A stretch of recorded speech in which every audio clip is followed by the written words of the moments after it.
Comunicato ufficiale del movimento estremista ligure in esilio forzato qui a Castelnuovo Magra.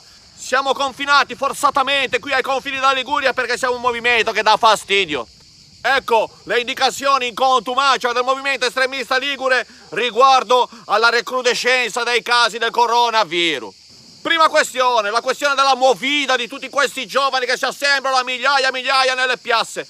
In Liguria tutti i giovani al di sotto dei 25 anni, che gli autoctoni sono veramente pochi, verranno di ufficio invecchiati di 40 anni in modo da farci passare quella voglia che hanno di bersi il cocktail. Passata la macchina. In modo da farci passare quella voglia che hanno di bersi il cocktail e di sparare minchiate. Secondo problema, tutti questi assembramenti che ci sono sulle autostrade. La ragione che si sono formate tutte queste cose in Liguria è solo una, perché essendoci così tanti cantieri, tutti i vecchi della Liguria sono voluti andare a vedere i cantieri e si sono assembrati nelle autostrade.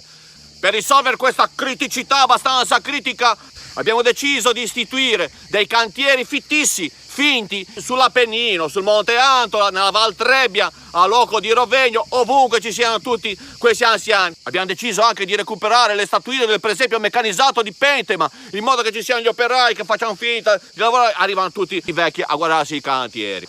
Ultimo ma non ultima la questione dei milanesi. Ormai siamo nella fase 3, siamo in una fase di endemizzazione del problema dei milanesi.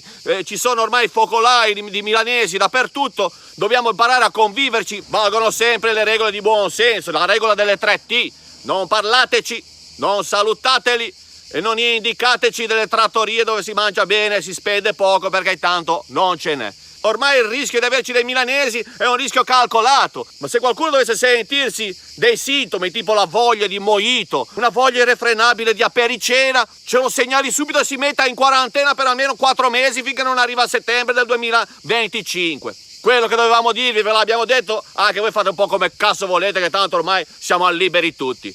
E dalla punta del mio piede fino alla nuca, milanesi, ma anzi tutti, suca. Aspra la Liguria sempre. Passa la macchina, altra macchina.